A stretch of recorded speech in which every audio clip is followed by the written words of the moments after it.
Welcome back, everybody, to the Minecraft Short Stories podcast. In this episode today, we have a story by myself, and not a listener story. Do not worry, your listener stories will be read eventually. I just have some story ideas I want to get through, and also I don't want to bog people down with stories besides my own. I want to get some stories out that I wrote just because this is a podcast about me writing. Hope that makes sense. Anyways, in this episode, I will be telling a story by myself. And as you can see from the title, this is a Minecraft Spooky Stories episode. And this is a Minecraft spooky story, also called a creepypasta. A creepypasta is like an urban legend. If you ever heard of like Slender Man, or that's what Herobrine is, where it's just a player's account of something strange. So this is what that is, and this is a player's account of something strange that happened to them. And I just wanted to explain the story a little bit, just so you guys can go into it knowing some stuff. So the story is written from the account of a player, and it is written a lot more casually, a lot more for general audiences than my usual stories. Not that my usual stories are hard to understand, just I don't usually use filler words such as like pretty, as in pretty, large. It's just written a little bit more simply, and it's not written simply for any reason besides the fact that this is a player's account. It's meant to be a fun read because that's most Minecraft urban legends usually are. So I tried to add in some themes that were not usually found within Minecraft urban legends just to make this different from the normal ones you'll find like Null and etc. So I hope you guys enjoy. I just finished recording a prologue podcast episode all about the story, getting into all the things I just mentioned. And if you want to find that podcast, you can find that at patreon.com/MinecraftShortStories. That pre-show is available for patrons of any tier. Anyways, I hope you guys enjoy, and let's get right into the story.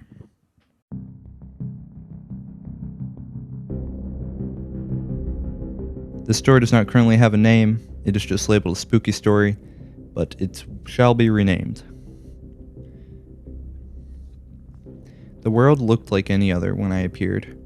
After growing bored with my previous one, I decided to attempt a new Minecraft world. I left the generation seed blank so it'd be random, and then pushed the button to generate my new survival world. The loading screen took forever to load, the cube in the center slowly filling in as the completion percentage climbed. After several minutes of waiting, the game crashed. I sighed loudly and relaunched the game. This happens sometimes.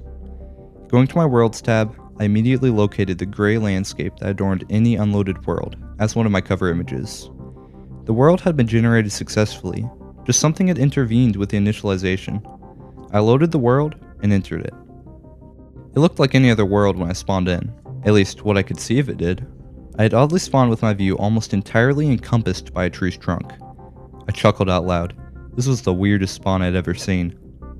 What I could see past the dappled bark looked promising though. A gentle field of green grass spread as far as my limited viewpoint showed. An uneven layer of tall grass and even some cornflowers covered the meadow. If this was a forest or plains biome, then I would have ample food and wood. Perfect start to my Minecraft world. I stepped away from the tree and surveyed my surroundings. It was pretty dismal. The landscape was an absolute lie. The grass I had seen was only in a section of land around 20 blocks square. Hilariously, the tree I'd spawned uncomfortably close to was the only tree in sight. All around me, in every direction, spread a vast desert. The tan dunes stretched around me like a still ocean, sparsely dotted with cactuses. The section of green grass and light blue flowers I stood in was stark and out of next to the glaring sun and dull sands. I was surprised and certainly taken aback by this revelation, to say the least. My initial feelings were just amusement mixed with some indignation. My initial reaction after having my dreams of easy food and wood destroyed was to delete this world and try again. But somehow that felt like letting it win. I knew it wasn't the desert's fault, but I was still chagrined. As I faced the desert, I made a decision. No matter how hard, I would stay, survive, and thrive in this world. I would embrace the challenge it posed, and not let it stop me. With a new determination, I turned to the soul tree. My fist pounded into the wood, but as soon as I began to strike the log, the fans on my computer started whirring intensely. As cracks began to spread across the block, my game started lagging non-stop. My screen looked like my arms were moving through water. Still, I kept my finger on the mouse. With a pop, the log block broke suddenly. The game froze entirely for a few seconds, and then finally started running normally again. I picked up the dropped log. Maybe I should restart my computer, I thought to myself. I didn't want to wait for it to reboot, so maybe later. I started to mine another of the tree's logs, ready for the lag, but it didn't come. I successfully gathered all the wood and then waited until a sapling appeared from the decaying leaves. Holding the small tree in my hands, I considered whether I should plant it. The tree from which it had dropped was the only tree for hundreds of blocks. Without it, I could have never been fooled as I had been.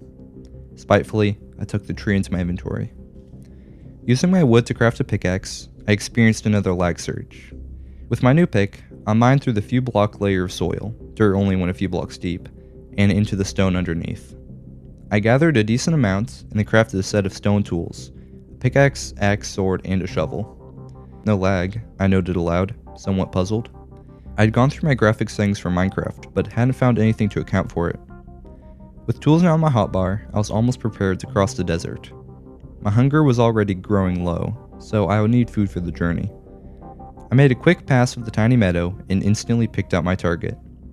In the middle of this vast desert, a 20-block square of green grass was the perfect place for animals to spawn.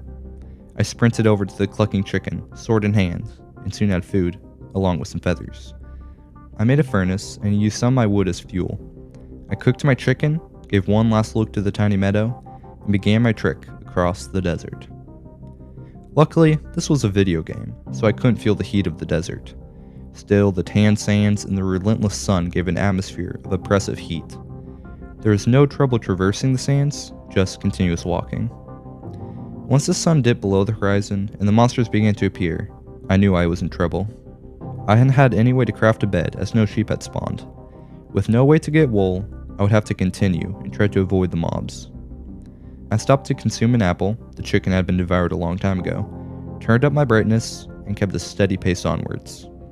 As the mobs started to appear, I had no problem keeping out of their sight.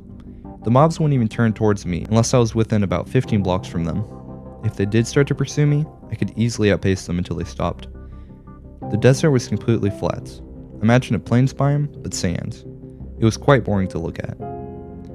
2 more apples, a few confrontations with mobs, and 7 minutes later, the night had passed. Along with the night, so had the desert. Right after the break of day, I reached the edge of the sands. Like with any biome in Minecraft, transition between them was a sharp cutoff. One block there was sand, the next block there was green grass. The cutoff wasn't in a straight line, but it still felt unnatural. Once I'd stepped out of the desert, I entered a forest biome. It honestly looked quite similar to my spawn point, except that I had more trees.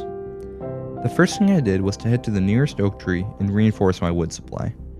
The trees in this forest were pretty tall, so I couldn't reach the last 2 logs situated high in the leaves. I decided to leave it floating. Who cared anyway? As I walked away from the tree, my game froze for a second. I ignored it as always and kept walking. I slew a few more chickens, cooked them, and devoured them. With my hunger and health restored, I began the search for base-worthy terrain. Making my way quickly through the woods, I almost stumbled into a pool of lava.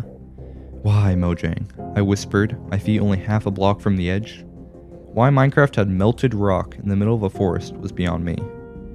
Turning to go around the pit, I caught sight of a log that had been lit aflame through proximity to the immense heat. I probably should have put it out, but I let it burn. I was the only one in this world anyway. I had exited the forest when the white wool of sheep in the distance caught my eye, and also reminded me to make a bed. A short walk later, I had reached the sheep. I dispatched them with my stone sword and gathered the wool. A game freeze hit me twice, one after killing the sheep, another when crafting the bed. Surveying the landscape I was in, it seemed satisfactory for a home. I was on the top of a small hill overlooking a river. On the other side of the river was another hill, about the same height as the one I was currently on. It had a good vantage point and was also in proximity to wood and food. I had just started laying out the outline for my house with blanks, making sure to leave enough space for storage after how woefully unprepared I had been in my previous world. Simultaneously, I had also started to terraform the landscape to remove cave entrances, when I was hit with another lag spike. This time it didn't go away. It lasted even longer than the first one I had been met with. I was moving in ultra slow motion, but as I turned from left to right, the lag seemed to increase when I turned right and decrease when I turned left. I slowly turned left, and then changed my mind. I dragged my mouse to the right and tried to find any explanation for the lag. The landscape inched into my view as I turned, and it was a strange sight indeed. I noticed some trunkless trees, leaves inexplicably floating free in the forest that hadn't been cut down by me. But the first thing I noticed was that the entire forest was ablaze, burning away with no way to stop it. End of part 1. Bum bum boom. As I said, this is indeed the end of part 1. It came out as like 10 minutes, so hopefully it does not end up after editing as about 5 minutes, because that would be kind of disappointing. Anyways, I hope you guys did enjoy this part.